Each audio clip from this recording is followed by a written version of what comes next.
northeast Pennsylvania, eastern Susquehanna County in northeast Pennsylvania, northern Wayne County in northeast Pennsylvania, northeastern Wyoming County in northeast Pennsylvania, until 8:15 p.m.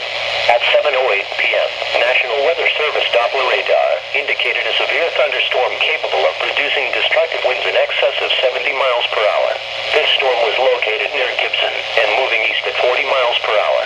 The severe thunderstorm will be near Thompson by 7:20 p.m., Pleasant Mount by 7:22 p.m., Shahawken and Hiawatha by 7:28 p.m., Starlight by 7:30 p.m., Equinox by 7:34 p.m., Peabrook, Stalker and Fish's Eddy by 7:40 p.m. These storms have produced widespread wind damage across portions of northern and central Pennsylvania.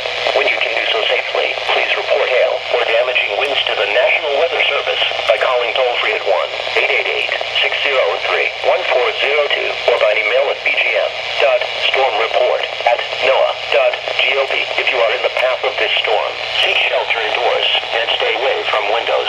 Repeating, a severe thunderstorm warning has been issued until 8:15 p.m. for the following county: Sullivan, New York, and Wayne, Pennsylvania.